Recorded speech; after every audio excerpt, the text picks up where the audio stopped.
आज के मंच का संचालन करने वाले आकाशवाणी के प्रखर प्रवक्ता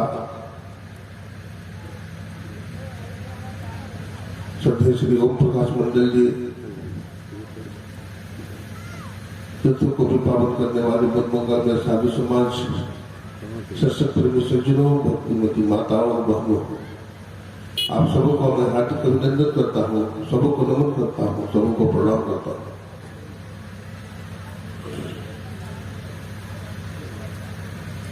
अभी आप लोगों ने मानस के माध्यम से नरसम की उपादेयता सुन रहे थे। मानव का शरीर बड़े भाग्य से मिलता है। भगवान श्री राम कहते हैं, बड़े भाग मानुष तन पावा। बड़े भाग्य से मनुष्य का शरीर मिलता है, लेकिन मनुष्य का शरीर तो बहुत लोगों को मिला है। मनुष्य शरीर पाकर के भी जो मानव की शरीर की विशेषता को समझते नहीं है। तभी तो कोई चौराहे पर बैठ करके दारू पी रहे हैं, तो कोई जुआ खेल रहे हैं, तो कोई कुकर्म कर रहे हैं, कोई पाप कर रहे हैं। लेकिन वो भाग्यशाली है तो भगवान राम ने कहा बड़े भाग्य पाइए सत्संगा, बड़े भाग्य से सत्संग मिलता है। जो मानव शरीर पाकर के सत्संग करते हैं उनका जीवन वास्तव धन्य है। भगवान राम ने मानव शरीर की विशेषता बतलाया।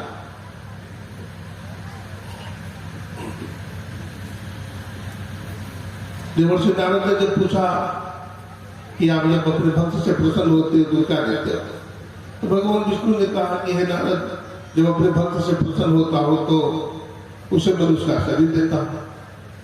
तो पूछा दूसरी बार प्रसन्न होते हो तो क्या देते हो, तो बोला सत्संग दे देता हूं। बोला तीसरे बार भी तो प्रसन्न होते हो, बोला हाँ तीसरे बार भी प्रसन्न होता हूं। तो तीसरे बार प्रसन्न होते हो तो क्या देते हो। भगवान विष्णु ने कहा हे नारद, जब अपने भक्त से तीसरे बार प्रसन्न हो जाता हो तो भक्त का हाथ पकड़ लेता हूं और सदगुरु के हाथ में डाल देता हूं। सदगुरु के हाथ में डाल देता हूं। देखिए संत जिसको पकड़ लेते हैं ना, सदगुरु के चरणों में डालते हैं। जब श्री लक्ष्मण जी महाराज को शक्तिवान लगी थी तो मेघनाथ ने उनको उठाना चाहा। इतने में हनुमान जी महाराज आ गए थे, उसे लात मारकर भगा दिया और हनुमान जी महाराज ने लक्ष्मण जी को गोद में उठा करके भगवान श्री राम परमात्मा के चरणों में पहुंचा। संत जब भी किसी को पकड़ते हैं तो परमात्मा के चरणों तक पहुंचाकर ही छोड़ते हैं। हमारे सदगुरु जब महर्षि संसदी जी महाराज ने पूछा था, हुजूर आप तो भक्ति करके मोक्ष को प्राप्त कर जाएंगे, परमात्मा में मिल जाएंगे, लेकिन हम लोग तो भटक रहे हैं। तो महर्षि मेरी परम जी ने कहा था, संसेवी घबराओ नहीं, मैं इस धरती पर बार बार आऊंगा और जब तक सबको लेकर नहीं जाऊंगा तब तक मैं स्थिर नहीं रहूंगा। संत की वाणी है। इसलिए तो स्वामी रामतीर्थ ने भी कहा था, we are fortunate that we have found the way of salvation. If you are able to understand the significance and importance of the opportunity, you are knocking at our door.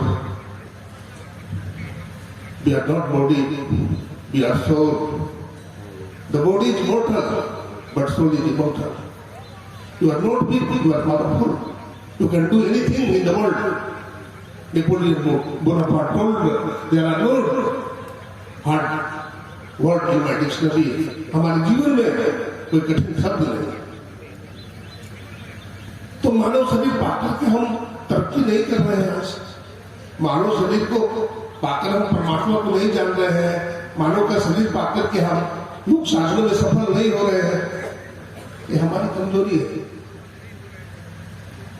देखिए ये जो पंडाल बना हुआ है, ये पंडाल बनने के पहले ये पंडाल का फिगर ये पंडाल बनाने वाले के मन में आया इसका स्ट्रक्चर, इसका नक्शा इंजीनियर के मन में आया। तो जो अंदर में होता है वो बाहर में होता है। मैं अयोध्या नहीं गया था, अभी अयोध्या की बात सुन रहे थे और मुझे भी जाना था, मैं नहीं जा पाया, लेकिन स्ट्रक्चर हमारे मन में घूम रहा था, बना हुआ था।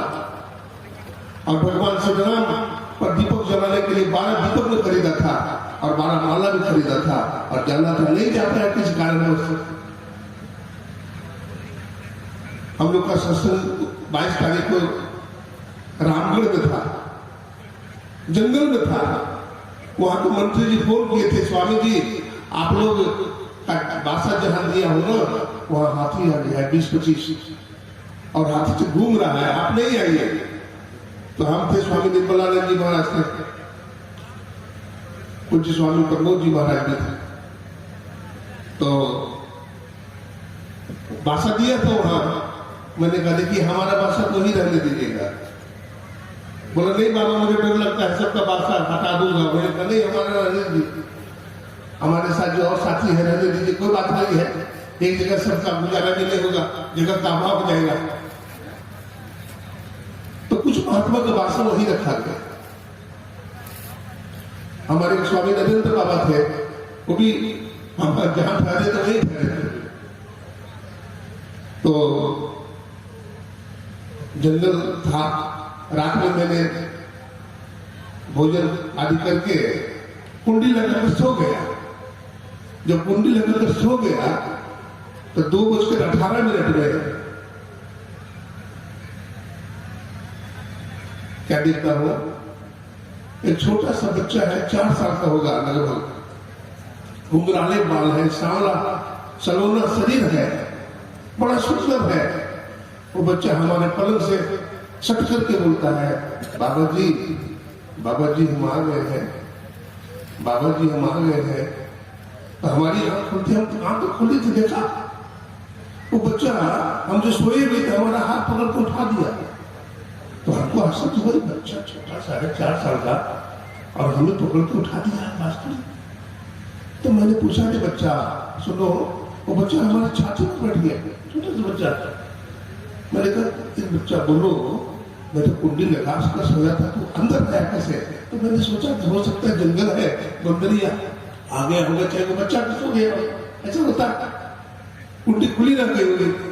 लेकिन जब मैंने उससे पूछा तो कैसी लगे बताओ, तो बच्चा बोलता है आपने मुझे याद किया था ना बाबा जी, आपने मुझे याद किया था ना, मैं सब जगह रहता हूँ, धरती आकाश पाताल, मैं सब जगह रहता हूँ, मैं समझ गया ये लगता है क्या है।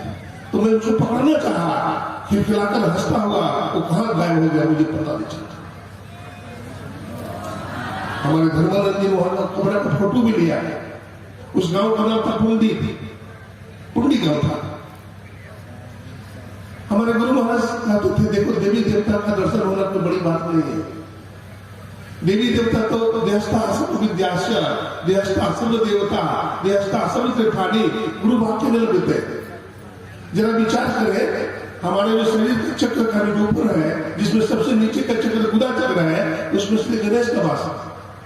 गणेश जी महाराज महत्वपूर्ण देवता है, भगवान शिव के पुत्र है और वो गुदा चक्र में रह रहे हैं।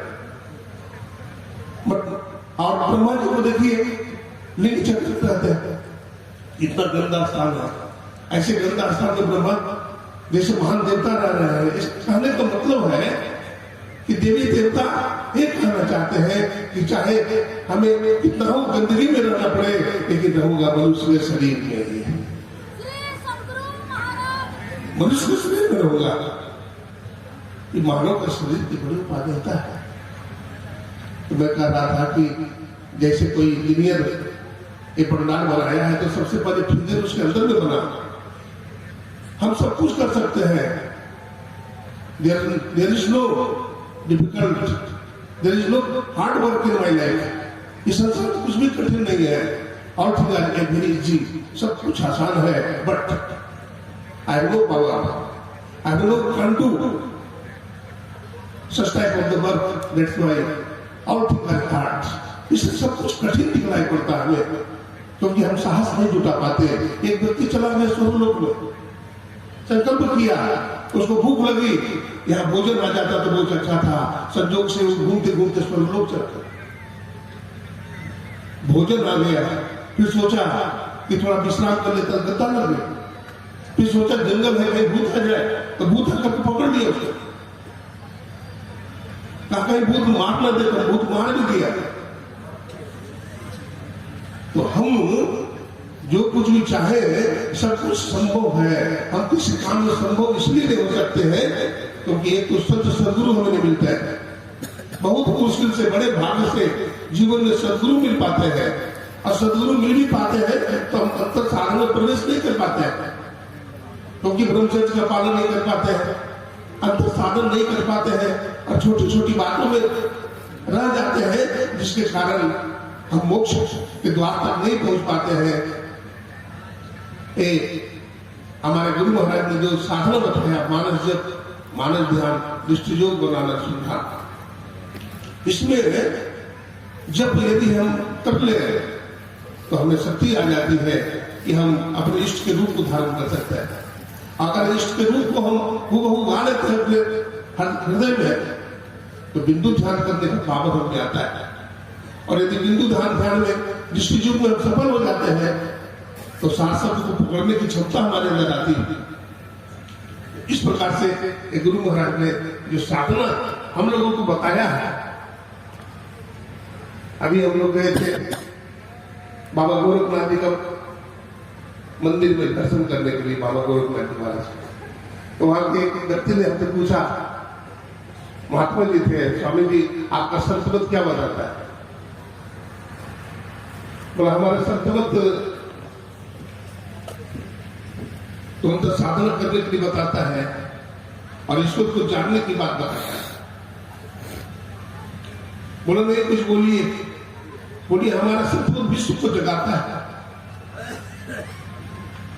हमारे गुरु महाराज का मुख्य सिद्धांत है बिंदु ध्यान विधि, नाम ध्यान विधि, सरल सरल जगत में प्रचार, सदाचार, शिष्टाचार, अनुशासन, ये हमारे संतमत बताता है। संतमत सोए हुए को जगाता है, जगे हुए को उठाता है, उठे हुए को बैठाता है, बैठे हुए को चलाता है, चलते हुए को दौड़ाता है, और दौड़ाते हुए को ईश्वर से मिला देता है, ये बताता।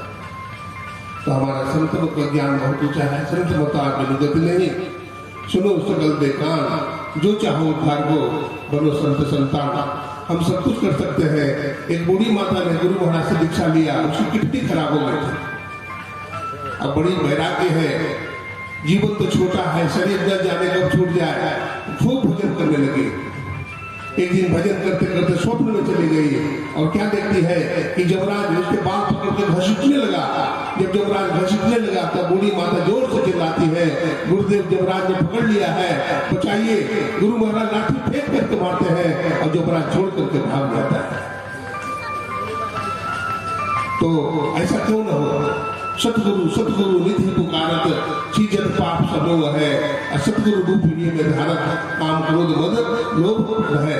तो यदि हम सतगुरु को पुकारते हैं, भजमन सतगुरु दयाल काटे जम जाला, जो जब के जाल को काट सकते हैं तो जब के जाल को क्या नहीं काट सकते हैं? बिल्कुल काट सकते हैं। तो हम लोग एक सर्वेश्वर पर विश्वास रखना चाहिए। मनुष्य का शरीर नाव है, संत सदगुरु मल्ला है, और ईश्वर की कृपा अनुकूलित वायु है।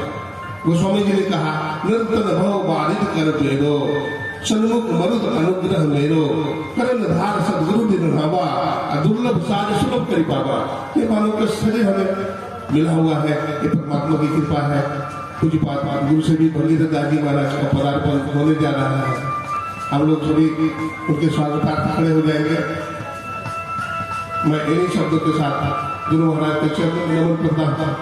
सज्जनों, अभी हमारे बीच संतमत के अंतर्राष्ट्रीय प्रवक्ता पूज्य डॉक्टर स्वामी श्री विवेकानंद जी महाराज गुरु की महिमा का बखान करते हुए मनुष्य शरीर की उपादेयता पर प्रकाश डाल रहे थे कि किस तरह इस मनुष्य के शरीर जो एक नाव की तरह है। परमात्मा की कृपा अनुकूल हवा की तरह है और इस नाव के मल्लाह संत सदगुरु हैं। तो तीनों का संयोग मिले तो इस भव सागर से हम पार हो सकते हैं।